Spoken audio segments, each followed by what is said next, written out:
சைராம். என் உயிரின் உயிரானவர்களே, சாயப்பா இருக்கிற வீடு எப்படி இருக்கும் அப்படின்னு ஒரு சாய்ராம் கேட்டிருந்தாங்க. இதனுடைய அந்த சிம்டம்ஸ் என்ன அப்படின்னு ரொம்ப அற்புதமான கேள்வி.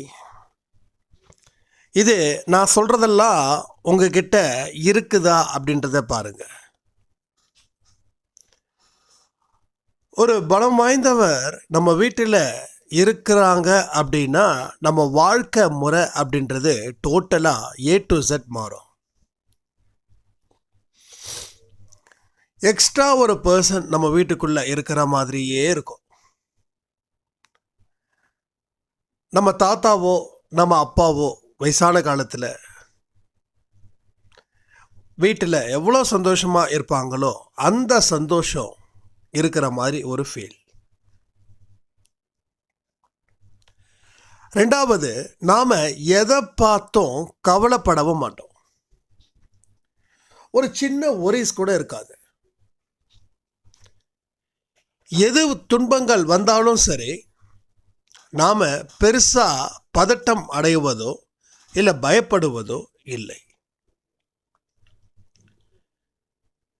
ஏன்னா அவர் கூட இருக்கும்போது நமக்கு என்ன பிரச்சனை வந்துட போகுது அப்படின்ற ஒரு தாட்டு நம்ம மனசுக்குள்ள நமக்கே தெரியாம ஆழமா பதிஞ்சிருக்கும். அப்போ எந்த துன்பம் வந்தாலும் சரி, நீங்க தனிச்சு நின்று செயல்படுவீங்க. ஒவ்வொரு கட்டங்களும் உங்க வாழ்க்கையில பலருக்கு வேணா பயத்தை கொடுக்கும். எப்படி இதெல்லாம் தாங்குவீங்கன்னு தெரியல, எப்படி யாருடைய உதவியும் இல்லாமல் நீ வாழ போறன்னு தெரியல அப்படின்னு உங்களை பார்த்து யாராவது சொன்னா கூட உங்க மனசுல ஏன் இவங்க இப்படிலாம் பேசுறாங்க, ஏன் தனிச்சு வாழ்ந்துட முடியாதா அப்படின்ற தைரியம் இருக்கே, அந்த தைரியமும் இங்க வந்து சேரும். சாயப்பா உங்கள் மனசுலையோ உங்கள் வீட்டிலேயோ இருந்தாருன்னா அவர் எல்லாருக்கும் தெரிய மாட்டார், ஆனால் உங்களுக்கு மட்டும் தெரிவார். எல்லாருக்கும் எப்படி தெரிவாருன்னா ஃபோட்டோவில் இல்லை வீட்டில் இருக்கக்கூடிய சிலையில் தெரிவார். ஆனால் உங்களுக்கு மட்டும்தான் அவர் உயிரோடு இருக்கக்கூடிய அந்த நடமாட்டத்தை நீங்கள் ஃபீல் பண்ணுவீங்க.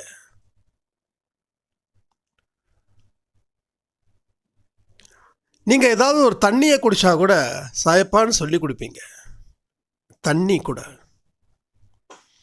தண்ணிக்கே அப்படின்னா அப்புறம் சாப்பாடு, ஸ்நாக்ஸு.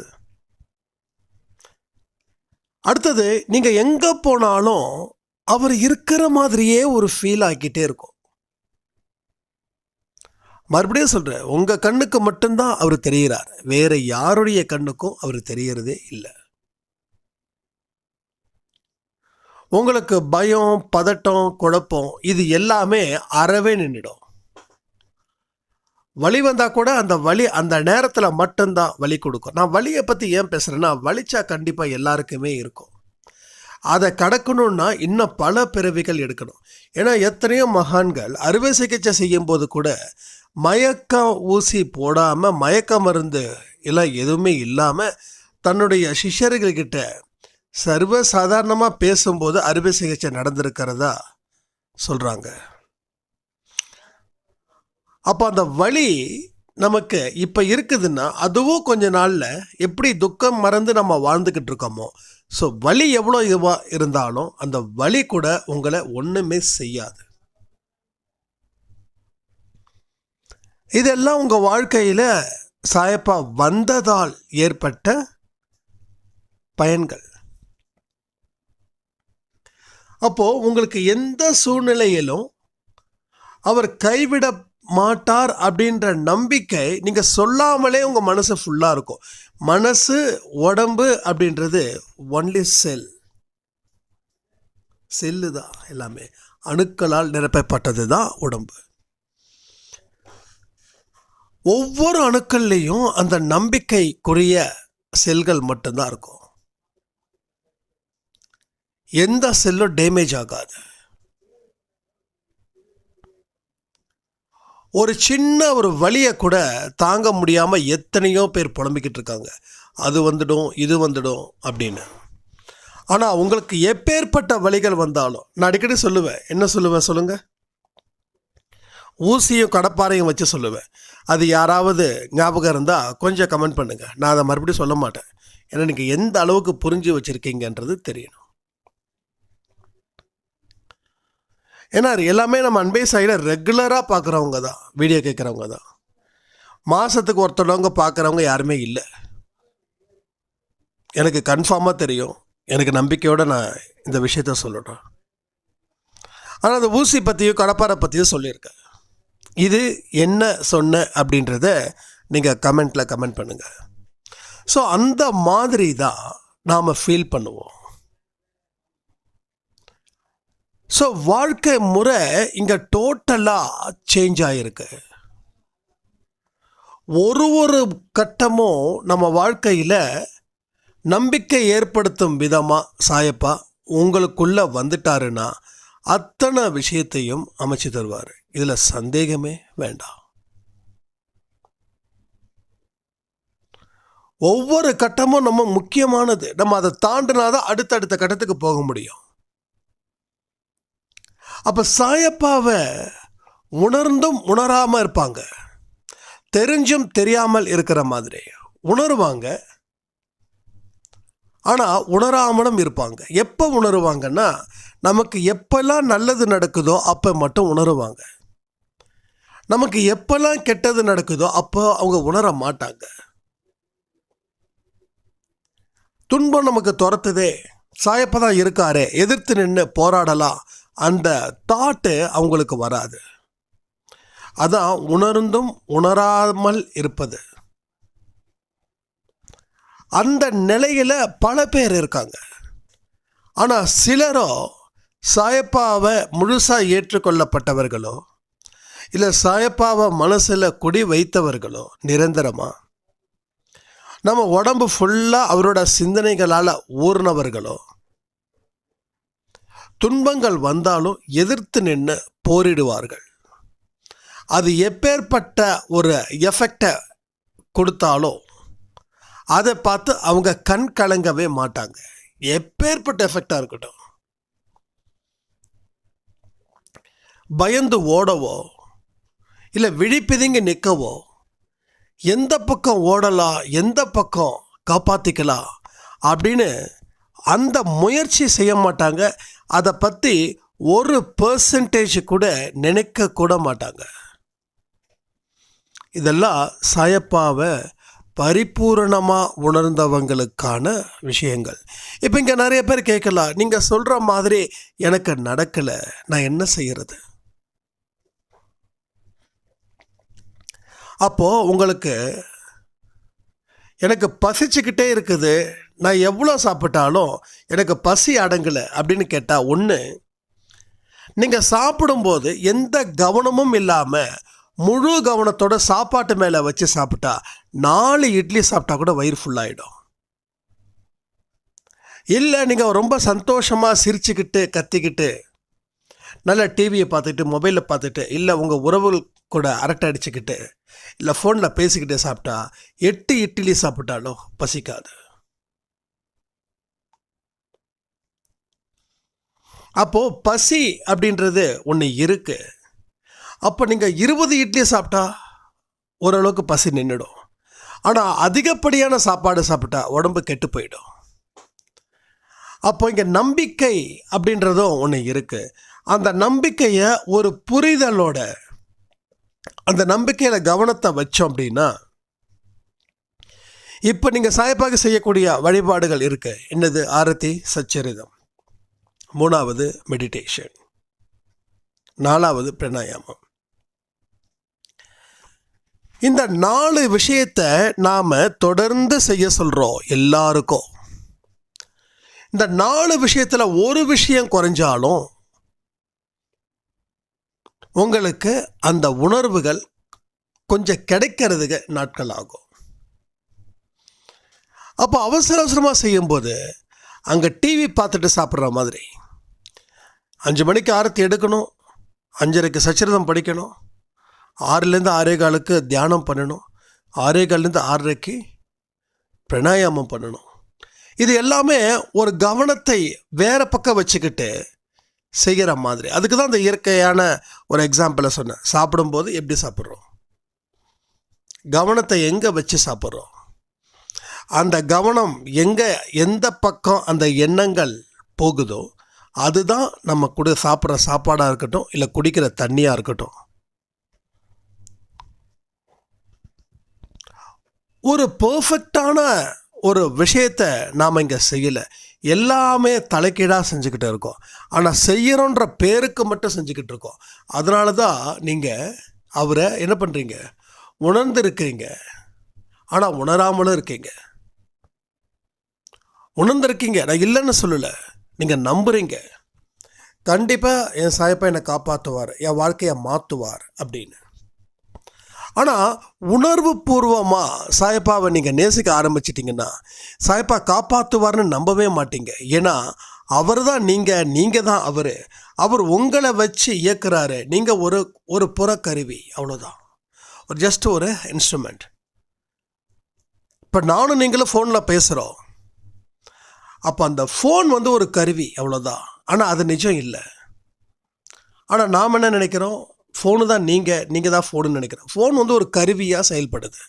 அதே போல தான் நாம் உள்ளே இருந்து இயக்குவது சாயப்பா. நான் சொன்னிருக்கேன், இந்த டிரைவிங் ஸ்கூலில் அந்த இன்ஸ்ட்ரக்டர் என்ன பண்ணுவாருன்னா,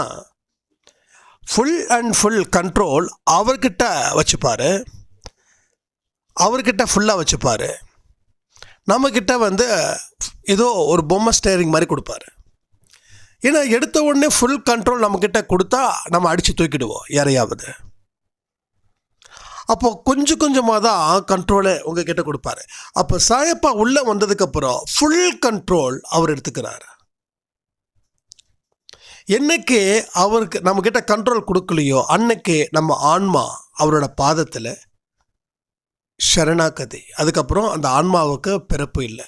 அதுக்கப்புறம் என்னன்றது யாருக்குமே தெரியாது, நிச்சயமாக எனக்கு தெரியாது. ஏன்னா மனுஷ பிறவியில் இருக்கக்கூடிய விஷயத்தை மட்டும்தான் நான் உணர்றேன். அடுத்த பிறவி இருக்குது, பாவமோ புண்ணியமோ ஏற்ற மாதிரி அடுத்த பிறவி இருக்குது, அதில் கன்ஃபியூஷன் இல்லை.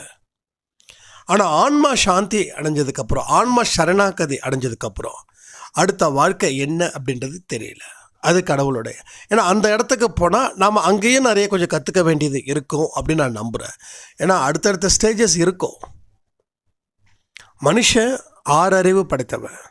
அப்போது 5 அறிவு எங்கே, 4 அறிவு எங்கே, 3 அறிவு எங்கே, 2 அறிவு எங்கே, 1 அறிவு எங்கன்றது ஏன் கண்டுபிடிச்சிருக்கான்னா, இவன் 1 அறிவில் இருந்து 2வது அறிவுக்கு வந்தான், 2வதுலேருந்து 3வதுக்கு வந்தான், 3வதுலேருந்து 4வதுக்கு வந்தான், 4வதுலேருந்து 5வதுக்கு வந்தான், 5வதுலேருந்து 6வதுக்கு வந்தான். இப்போ ஒன்றும் இல்லை, நான் 10வது படிச்சிருக்கேன்னா நான் 8வது சப்ஜெக்டை சொல்ல முடியும், 9வது சப்ஜெக்டை சொல்ல முடியும். ஏன் எல்கேஜியில் இருக்கக்கூடிய சப்ஜெக்டை கூட என்னால் சொல்ல முடியும். ஆனால் 10வது படிக்கிறேன்னா காலேஜ் படிக்கக்கூடிய சப்ஜெக்டை என்னால் சொல்ல முடியாது. அப்போ நாம் ஒரு பிறவியில் ஒரு அறிவு பெற்றவர்களாக வந்ததால் வாழ்ந்ததால் நமக்கு அடுத்த பிறவி இருக்குதுன்ற மனித பிறவிக்குள்ளேயே நமக்கு எல்லா விஷயமும் தெரியுது. அப்போ கண்ட்ரோலை அவர்கிட்ட ஒப்படைச்சிட்டா நம்ம வாழ்க்கையில் கவலைகள் இல்லாமல் வாழலாம். எல்லாருக்குமே ஒரு பெரிய லட்சியம் என்னென்னா, காரு, பணம், பங்களா அதெல்லாம் இல்லை. ஏன்னா கவலைகளே இல்லாமல் இருக்கிறவன் தான் அதை நினைப்பான். நமக்கு ஒரு கார் இருந்தால் நல்லாயிருக்கும், ஒரு வீடு இருந்தால் நல்லாயிருக்கும், நகை இருந்தால் நல்லாயிருக்கும் அப்படின்னு. ஆனால் அடிப்படை சந்தோஷம் கூட இல்லாதவங்க கவலைகள் இல்லாமல் வாழ்ந்தாவே போதும்பா அப்படின்னு கேட்குறவங்க இங்கே அதிகம். நிறைய பேர் என்கிட்ட தனிப்பட்ட முறையில் கேள்விகள் கேட்கும்போது கவலைகள் இல்லாமல் வாழ்க்கை தான் வாழணும்னு சொல்லி தான் கேட்டாங்களே தவிர நான் பணக்காரர் ஆகணும் அப்படின்னு யாருமே கேட்கல. அப்போ நாம் எந்த அளவில் இருக்கோம் அப்படின்னா கவலைகள் அதிகமாக இருக்கக்கூடிய மனுஷங்களாக இருக்கும். இதன் மூலமாக துன்பங்கள், கண்ணீர் அதிகமாக ஒரு தொடர்கதை மாதிரி நமக்குள்ளே வந்துக்கிட்டே இருக்கு. ஸோ அதில் இருந்து மீள்வது தான் இங்கே மிகப்பெரிய ஒரு பிரார்த்தனையாக இருக்கு. அதற்கு உண்டான வழிகளை தான் நம்ம இங்கே சொல்லிக்கிட்டு இருக்கோம். இதில் சிலர் சக்ஸஸ் அடைஞ்சிருக்காங்க. இன்னைக்கு காலையில் சாய் 365ல் ஒரு பின் பண்ணியிருக்கேன். அதில் அவங்க சொன்ன வார்த்தை, நான் ஒரு விஷயத்தை நான் பிரார்த்தனை பண்ணேன், அது அப்படியே நடந்துச்சு அப்படின்னு சொன்னாங்க. ஸோ என்னைக்கு நம்ம பிரார்த்தனையில் முழுமையாக வெற்றி அடைகிறோம் அப்படின்னா, நம்ம நினச்சதை சாதித்ததால் மட்டும் இல்லை, நம்ம நினச்சதை சாதிக்கலைனாலும் நமக்குள்ள ஒரு வெற்றி ஒன்று இடம் இருந்துக்கிட்டே இருக்கும். அப்போ நமக்கு எல்லாமே கிடைக்கும். கிடைக்காததுன்றது எதுவுமே இல்லை. ஆனால் அதை எந்த வழியில் போனால் அது கிடைக்கும் அப்படின்ற சொல்கிறது தான் அன்பே சாயில சொல்லக்கூடிய ஆடியோ. அப்போது அவர்கிட்ட நம்ம கண்ட்ரோல் கொடுத்துட்டோம் அப்படின்னா, இனி என் வாழ்க்கைக்கே அவர் தான் பொறுப்பு. அந்த காரை போய் இடித்தாலும் சரி, இடிக்கலைனாலும் சரி, எப்போ நீ தானே கண்ட்ரோல் பண்ண, நானாக கண்ட்ரோல் பண்ண. பிரேக் என்கிட்ட பேருக்குன்னு கொடுத்த, ஸ்டேரிங் என்கிட்ட பேருக்குன்னு கொடுத்த, எக்ஸலேட்டர் என்கிட்ட பேருக்குன்னு கொடுத்த, எல்லாமே நீ தான் கண்ட்ரோல் பண்ணுற அப்படின்னா ஒன்றும் பிரச்சனை கிடையாது. என்னைக்கே நான் சாயப்பாவை முழுமையாக ஏற்றுக்கிட்டேன்னு ஃபீல் ஆச்சுன்னா, என்னோட கஷ்டத்தையும் நஷ்டத்தையும் நான் பெருசுப்படுத்தாமல், எல்லாமே உன் பொறுப்பு, நீ என்ன செய்கிறியோ, என்ன செய்ய சொல்கிறியோ அதை மட்டும் செய்கிற, வேற எதை பற்றி நான் யோசிக்கலை அப்படின்னு ஒரு கட்டத்துக்கு வரும்போது தான் எனக்கு நல்ல நல்ல சிந்தனைகள் பிறந்துச்சு. அந்த சிந்தனைகளை உருவாக்குறது அத்தனையுமே சாயப்பா அப்படின்னு நான் நினச்சேன். நல்லா பாருங்கள், 6 அறிவு தான் எனக்கு அப்பயும் இருந்தது, இப்போ இருந்தது. ஸோ துன்பப்படும் போது எனக்கு 5 அறிவுலாம் இல்லை. அப்பையும் இதே 6 அறிவு தான், இப்பையும் இதே 6 அறிவு தான். அப்போ என்னை இயக்குனது நானே, நான் இயக்குன. எங்கே கண்ட்ரோல் பண்ணணும்னு எனக்கு தெரியல. அதனால் அன்கண்ட்ரோலாக வண்டியை ஓட்டினேன், இடித்தேன், சேதம் அடைஞ்சது. சேதம் அடைஞ்சதுக்கு அப்புறம் தான் தெரிஞ்சது நாம தான் கண்ட்ரோல் இல்லாமல் இருந்தோம். அப்போ கண்ட்ரோல் எங்கே இருக்குது? வேறு யாருக்கிட்டையும் இருக்குது. அந்த யார், அந்த வேற யாரோன்றது யார்? கடவுள். என் வாழ்க்கையை மனிதர்கள் கண்ட்ரோல் பண்ணால் அந்த மனிதர்களும் தப்பு தப்பாக தான் சொல்லிக் கொடுப்பாங்க. ஆனால் என்னுடைய வாழ்க்கையை கடவுள் கண்ட்ரோல் பண்ணால் அது பர்ஃபெக்டாக இருக்கும். ஒரு குருடருக்கு இன்னொரு குருடர் வழிகாட்டுவது எப்படி ஆபத்தில் முடியுமோ, அதே மாதிரி இன்னொரு மனுஷன் நம்மளை கண்ட்ரோல் பண்ணுறாங்க அப்படின்னா அவங்க இஷ்டத்தின்படி தான் நம்ம ஆடணும்னு அவங்க எதிர்பார்ப்பாங்க.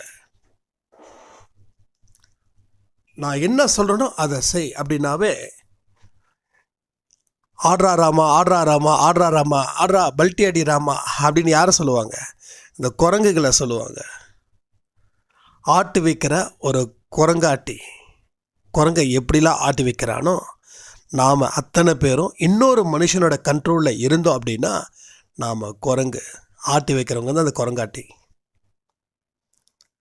அப்போது உன்னோட இன்பமும் துன்பமும் அவருடைய முடிவில் தான் இருக்குது. அவர் என்ன வழி காட்டுறாரோ அந்த வழியில் நீ போகிற. யாரே மனுஷனாக இருக்கிறவர், கடவுள் இல்லை, மனுஷனாக இருக்கிறவர்.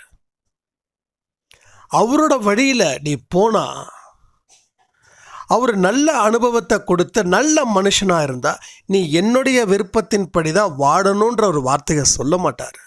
சும்மா ஜட்ஜ் மட்டும்தான் சொல்லுவார். நீ இப்படி பண்ணால் நல்லதுன்னு நான் நினைக்கிறேன், பண்ண. அப்போது அவர் என்ன பண்ணணும்? ஒருவேளை அவர் சொல்லக்கூடிய இடத்துல இருந்து நீங்கள் ஒரு விஷயத்தை செஞ்சீங்கன்னா கூட அவர் எந்த முகம் சொல்லிக்காமல் இருக்கணும். 1. 2வது, தோல்வி வந்தாலும் பரவாயில்ல, இன்னும் பெட்டராக ஃபீல் பண்ணு, நீ ட்ரை பண்ணு அப்படின்னு உற்சாகம் கொடுக்கணும். 3வது, உங்கள் வெற்றியில் அவர் சந்தோஷப்படணும். ஆனால் இன்னைக்கு இருக்கக்கூடிய மனிதன் தான் கண்ட்ரோல் படி நடக்கணும் அப்படின்னு நம்புகிறான், நினைக்கிறான். நீ வெற்றி பெற்றதுக்கு காரணம் நான் ஒருத்தன்தான் அப்படின்ற ஆணவத்தோட அவன் முகமுடியை மாட்டிக்கிட்டு திரியிறான். அப்போ உங்கள் முன்னாடி அவன் நல்லவனாக நடித்தாலும் நீங்கள் தோக்கணும் அப்படின்னு சொல்லி அவன் உறுதியாக இருக்கிறான். நீங்கள் தோத்துட்டீங்கன்னா, நான் அப்போவே சொன்னேன்ல, நான் சொல்கிற மாதிரி நீ செய்யலை, அதனால் நீ தோத்த அப்படின்னு ஒரு புதிய தத்துவத்தை கொடுப்பான். அப்போது நீங்கள் உங்கள் மனசில் ஒரு விஷயம் வரும், சொன்ன மாதிரி அவர் சொன்ன மாதிரி செஞ்சுருந்தா நம்ம ஜெயிச்சிருப்போம், இனிமே நம்ம அப்படி தான் இருக்கணும்னு அன்னைக்கு நீங்கள் முடிவு பண்ணதால தான் இன்னைக்கு வரைக்கும் யாராவது எந்த மனுஷனாவது உங்களை கண்ட்ரோல் பண்ணணும் அப்படின்னு நினச்சிக்கிட்டே நீங்கள் வாழ்ந்துக்கிட்டு இருக்கீங்க. ஸோ உங்கள் ஆன்மாவை அந்த மனுஷங்கிட்ட அடகு வைக்கிறீங்க. சேட்டுக்கிட்ட நகையை அடமானம் வச்சா சேட்டுக்கு தான் சொந்தம், உங்களுக்கு சொந்தம் இல்லை. எப்போ உங்களுக்கு சொந்தம்? அடமானம் வச்சதை மீட்டும் போது தான் உங்களுக்கு சொந்தம். இல்லைனா சேட்டை வித்துறக்கூடாது, நான் 10 வருஷம் கழிச்சு வாங்குவேன் அப்படின்னா சேட்டுக்கிட்ட சொல்லி பாருங்க, நைஜி அப்படின்வார். ஏன்னா அவர் டேர்ம்ஸ் வச்சுருப்பார், ஒரு வருஷத்துக்குள்ளே நீ எடுக்கலைன்னா அந்த நகை எனக்கு சொந்தம். அப்போது உங்களுக்குன்னு இருக்கக்கூடிய அந்த பீரியட்ஸ் 1 இயர். அப்போ நீங்கள் சரி 1 இயர் இருக்குல்ல, அது வரைக்கும் என்கிட்ட இருக்கட்டும், நான் கட்டலைன்னா நீ வந்து எடுத்துக்கணும், அதுவும் இல்லை. பாதி அவருக்கு சொந்தம், பாதி உங்களுக்கு சொந்தம். அந்த 1 வருஷத்துக்கு அப்புறம் தான் முழு சொந்தம் யாருக்குன்றது தெரியும். அப்போ நாம் அத்தனை விஷயத்தையும் ஒரு மனுஷங்கிட்ட அடகு வச்சிட்டோம் அப்படின்னா நமக்கு சுதந்திரமே இல்லை. இப்படி தான் மனிதர்கள் பல பேர் திறமை வாய்ந்தவர்களாக இருந்தாலும் அவங்க வாழ்க்கையில் தோற்று போவதற்கு உண்டான காரண காரியமே இந்த மாதிரியான விஷயங்களால் மட்டுமே. அப்போ இதை நாம் இன்னைக்கு புரிஞ்சுக்கிட்ட வரைக்கும் நம்ம கண்ட்ரோல் மற்ற மனிதர்கள்கிட்ட இருக்கும்போது நம்ம வாழ்க்கையை தொலைச்சோம். அப்போது கடவுளை பற்றி தெரிஞ்சிக்கக்கூடிய விஷயங்கள் ஏனோ தானோ தெரிஞ்சுக்கிட்டோம். அவரை இருக்கிறத நம்புகிறோம், அதே மாதிரி துன்பங்கள் வரும்போது அவரையே நம்ம மறக்கிறோம். அப்போது உங்கள் கண்ட்ரோல் என்னைக்கு சாயப்பா கிட்ட ஒப்படைக்கிறீங்களோ அன்னைக்கு நான் ஃபஸ்ட்டு 15 நிமிஷம் சொன்ன பாருங்கள், அது அத்தனை விஷயங்களும் உங்கள் வாழ்க்கையில் நிச்சயமாக நடக்கும். அப்படி நடக்கலை அப்படின்னா நான் சொன்ன மாதிரி மறுபடியும் செய்யுங்க, அவ்வளோதான். ஏன்னா அன்பேசாய் ஆடியோ இதோட லாஸ்ட்டாக என்ன, கண்டிப்பாக அன்பேசாய் ஆடியோ கடைசி வரைக்கும் நிச்சயமாக வரும். அப்போ நாம் கற்றுக்கக்கூடிய விஷயங்கள் இங்கே ஏராளமாக இருக்குது. அதை ஒவ்வொருத்தவங்களும் பொறுமையோட அக்கறையோட ஒரு டைரி போட்டு என்ன விஷயம் சொல்லப்பட்டது, என்ன விஷயம் செய்யணும், எதை செய்யக்கூடாது, இது நிறைய பேர் செஞ்சிட்ருக்காங்க. எனக்கு தினமும் வாட்ஸ்அப் வருது. அதே மாதிரி இன்றைக்கி நாள் எப்படின்னு சொல்லி நான் சொல்லியிருந்தேன், அதுவும் பல பேர் செஞ்சுக்கிட்டு இருக்கீங்க. ரொம்ப சந்தோஷமாக இருக்கு.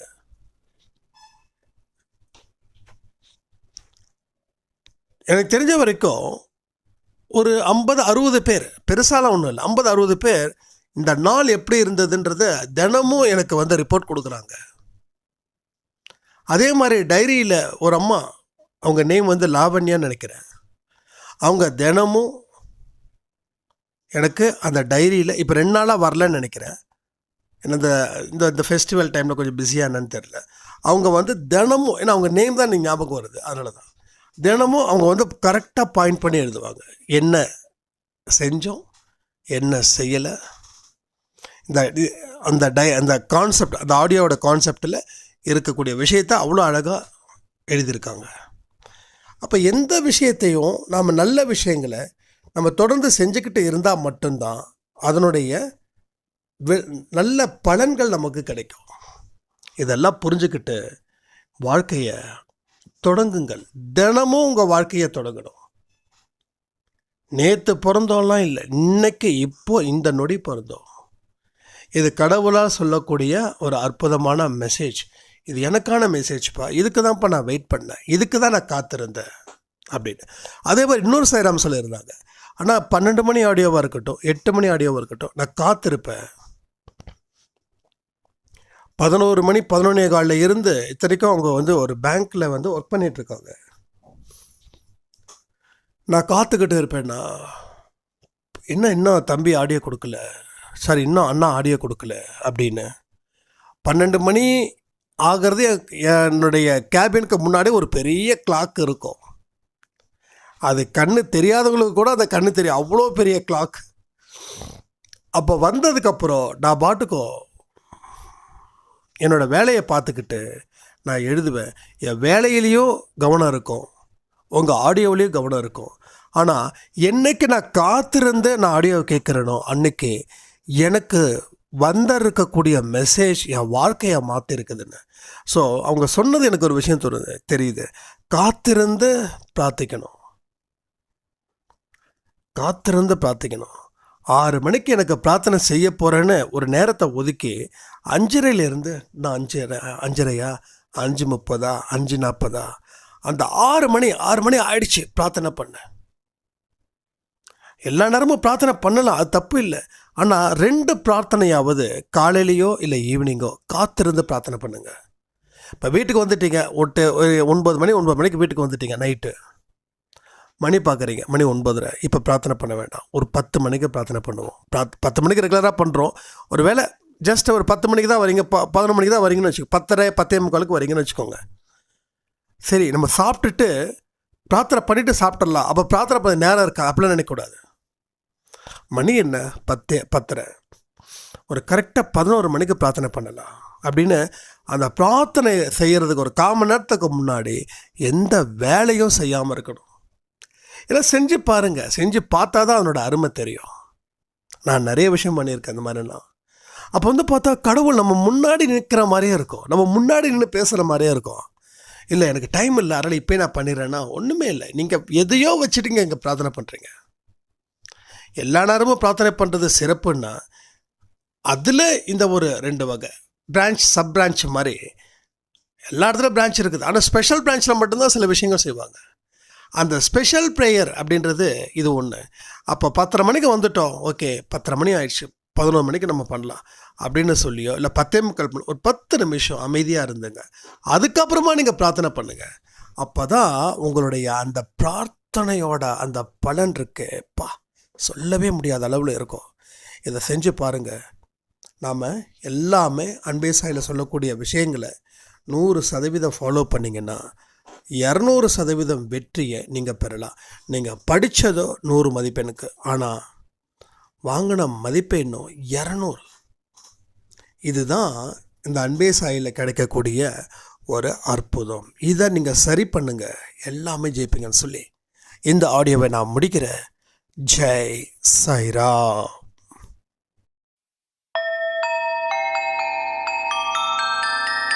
ஓம் சாயிரா சாயிரா, ஓம் சாயிரா சாயிரா.